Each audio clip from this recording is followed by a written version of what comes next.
Baik saudara, kita ke Bumi Kenyalang. Fokus hari ini peranan Pusat Kecemerlangan Teknikal Sarawak Sentex dalam melahirkan modal insan berkemahiran. Perinciannya bersama rakan penyampai Vanessa Mering. Silakan Vi. Ya, terima kasih dia. Premier Sarawak Datuk Patinggi Tan Sri Abang Johari Tunopeng yakin Pusat Kecemerlangan Teknikal Sarawak Sentex mampu melahirkan lebih ramai graduan berkualiti dalam memacu kemajuan sektor perindustrian Sarawak ke arah merealisasi inisiatif transformasi ekonomi digital. Beliau menjelaskan Sentex berperanan penting dalam membina modal insan berkemahiran tinggi selari dengan fokus kerajaan negeri terhadap pembangunan pelbagai sektor berasaskan teknologi digital seperti dalam sektor pertanian, pembinaan minyak dan gas. Datuk Patinggi Tan Sri Abang Johari menambah, selain menyediakan program latihan kemahiran kepada anak-anak Sarawak, Sentex dengan kerjasama rakan-rakan strategik mampu meningkatkan kebolehpasaran para graduan sekaligus menjadikan mereka sebagai aset penting kepada negeri ini. Beliau berkata demikian ketika menyempurnakan Majlis Convocation Pusat Sentex ke-7 di Kuching.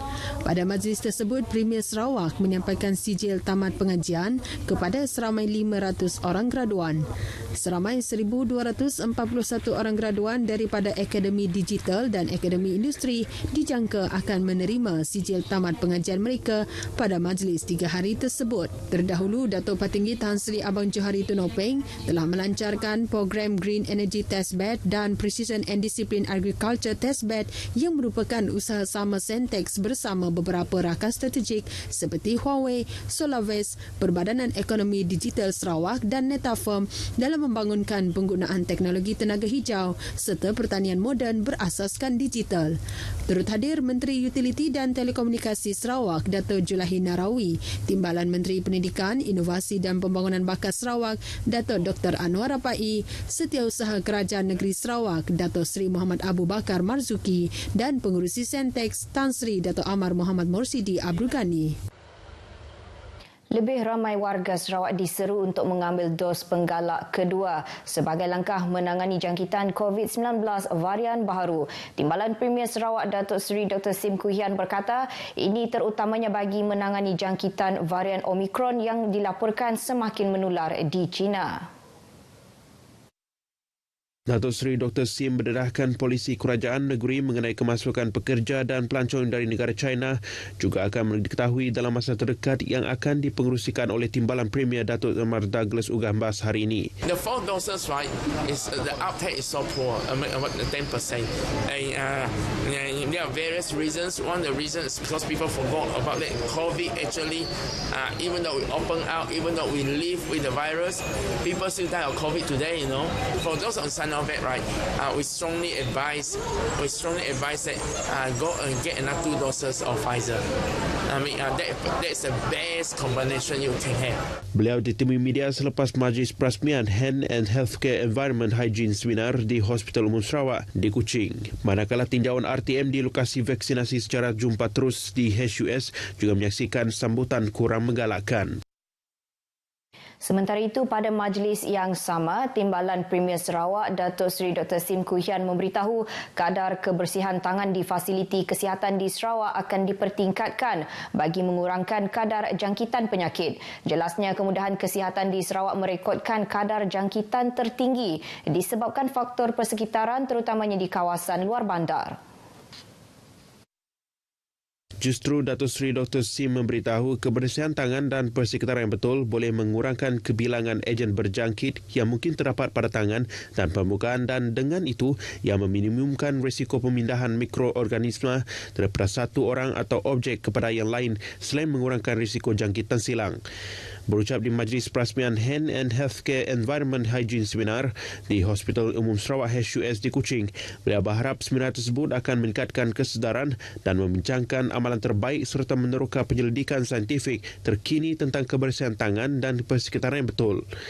Seminar tersebut adalah platform untuk pakar penjagaan kesihatan, pentadbir hospital, doktor, jururawat, jurutera, kaki tangan pencegahan dan kawalan jangkitan serta syarikat konsesi pembersihan. Lebih 200 petugas kesihatan hadir di seminar sehari tersebut yang turut menampilkan penceramah dari Universiti Geneva, Switzerland, Profesor Didier yang juga bekas pengarah program kawalan penyakit berjangkit Pertubuhan Kesihatan Sedunia WHO dan Nyo Eng Ching dari Jabatan Kesihatan Negeri.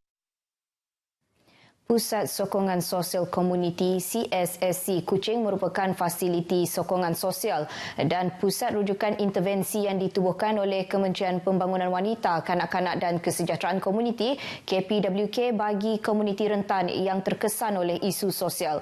Menteri Pembangunan Wanita, Kanak-kanak dan Kesejahteraan Komuniti Datuk Seri Fatimah Abdullah menjelaskan salah satu komponen perkhidmatan dalam CSSC Kuching adalah Soup Kitchen yang mengagihkan makanan bermasak kepada golongan gelandangan, miskin bandar dan kumpulan yang memerlukan di sekitar Bandaraya Kuching. Datuk Seri Fatimah menambah perkhidmatan tersebut disediakan hasil sumbangan dan derma serta sokongan komuniti oleh Society for Kuching Urban Poor SKUP, sebuah badan bukan kerajaan NGO sokongan yang dilantik di CSSC Kuching. Katanya perkhidmatan Soup Kitchen telah mulai beroperasi secara rintis pada 3 Januari lepas dan dibuka sepenuhnya pada 9 Januari lalu. Jelas Datuk Seri Fatimah perkhidmatan itu bermula dengan hidangan makan tengah hari sahaja, namun terkini Soup Kitchen juga menyediakan sarapan setiap hari kecuali Ahad. Ia akan diagihkan kepada 20 hingga 30 orang. Beliau dalam pada itu mengalu-alukan sumbangan daripada pihak korporat, pertubuhan perniagaan dan filantropis untuk membantu Soup Kitchen. Sumbangan katanya termasuk input makanan untuk dimasak bagi menyediakan hidangan kepada mereka yang memerlukan.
Kukuhkan perpaduan, pelihara demokrasi, makmur bersama, jalinkan silaturahim, raikan budaya, tradisi bangsa, melangkah maju bergerak ke hadapan. bersama gapai aspirasi negara. Kami bersama Mendukung perpaduan negara.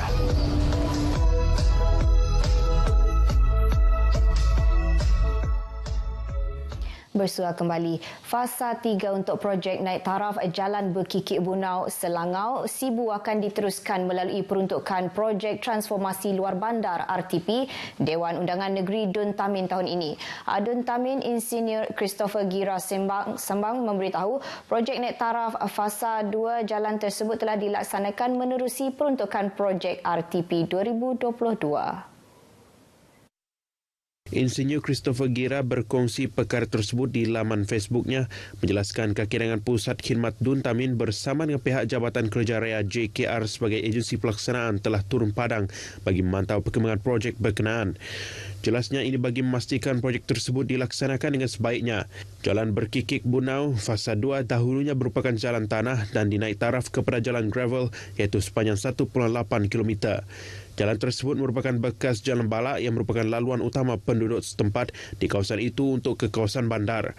Dengan ada naik taraf jalan tersebut, ini akan memudahkan pergerakan penduduk untuk melakukan aktiviti harian mereka sekaligus merangsang pertumbuhan ekonomi kawasan. Keadaan jenayah di Sarawak terkawal dan menunjukkan penurunan indeks kes jenayah sepanjang tahun lepas.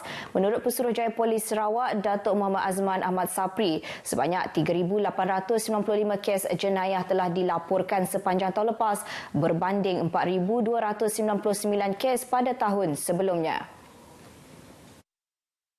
Datuk Muhammad Azman menambah ini menunjukkan penurunan sebanyak 404 kes atau bersamaan 9%.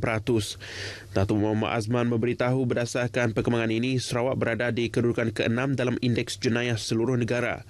Beliau menjelaskan ia mengambil kira sejumlah 50,822 kes yang dilaporkan di seluruh negara pada tahun lepas, namun Sarawak hanya menyumbang 7.66% kepada jenayah indeks Malaysia. Beliau menjelaskan perkara itu dalam sidang media selepas perhimpunan bulanan di Ibu Pejabat Polis Kontingen Sarawak di Kuching. Dalam pada itu, Datuk Muhammad Azman juga memaklumkan jenayah kekerasan pula merekodkan sebanyak 597 kes dilaporkan pada tahun lepas. Katanya kes samun bersenjata api, kes samun tanpa senjata api dan kes mencederakan adalah penyumbang kepada jumlah kes penjenayah kekerasan. Dedahnya sebanyak 3,157 kes daripada 3,895 kes yang dilaporkan sepanjang tahun lepas telah berjaya diselesaikan. Pengarah Pendidikan Negeri Sarawak Datuk Dr. Azhar Ahmad bersama rombongan jabatan tersebut melakukan lawatan kerja di bawah program Kunjung Bantu Sekolah Pribumi ke beberapa buah sekolah di kawasan Pejabat Pendidikan Daerah PPD Baram bermula Ahad lepas. Ujar Datuk Dr. Azhar ia sebagai usaha membantu dan membimbing sekolah-sekolah di kawasan pedalaman, khususnya sekolah-sekolah pribumi yang majoritinya mempunyai pelajar penan. Program kita kali ini adalah program Kunjung Bantu sekolah-sekolah pribumi. Salah satu daripada inisiatif di bawah hashtag 57 untuk kita memperkasakan sekolah-sekolah pendidikan masyarakat pribumi. Dan kali ini kita memberi fokus kepada daerah Baram. Sekolah pertama yang menjadi lokasi kunjungan rombongan tersebut iaitu Sekolah Jenis Kebangsaan Cina SJKC KT yang terletak di Pekan Long Lama yang mengambil masa perjalanan lebih 2 jam dari Bandar Raya Miri. Menurut Datuk Dr. Azhar, secara keseluruhannya sekolah tersebut diurus dengan baik oleh warga sekolah, namun berdasarkan maklumat sekolah tersebut sering berdepan risiko banjir, ekoran berkaitan dengan Sungai Long Lama. Meneruskan perjalanan menggunakan laluan Jalan Balak, menaiki kenderaan pacuan 4 roda rombongan yang diketuai Sektor Pengurusan Sekolah JPNS dan PPD Baram diteruskan ke Sekolah Kebangsaan SK Long Luteng yang mendapatkan majoriti pelajar penan dari 10 buah perkampungan. Dikategorikan sebagai sekolah daif, SK Long Luteng telah terputus hubungan ekoran jambatan gantung yang menghubungkan sekolah dengan kawasan perkampungan tidak dapat digunakan. Pelajar, guru dan kaki tangan sekolah terpaksa menaiki perahu untuk ke sekolah atau sebaliknya. Sebanyak 6 buah klinik kesihatan KK daerah Limbang menyediakan perkhidmatan pemberian dos penggalak vaksin COVID-19 sehingga 31 Januari depan. Pejabat Kesihatan Bahagian Limbang dalam kenyataan memberitahu antara KK terbabit menyediakan perkhidmatan tersebut ialah KK Ibu dan Anak Hospital Limbang, KK Batu Danau, KK Penganan, KK Nanga Merit, Nanga Medamit dan KK Kuala Medalam. Kenyataan tersebut menyeru orang awam yang ingin mendapatkan suntikan dos penggalak boleh datang secara terus di KK yang ditetapkan pada waktu pejabat. Sebarang pertanyaan boleh menghubungi Pusat Pemberian Vaksin Limbang melalui WhatsApp sahaja di talian 013 830 1046. Dengan itu sekian berita dari Sarawak. Salam perpaduan dan kita kembali bersama dia di Angkasa Puri. Silakan.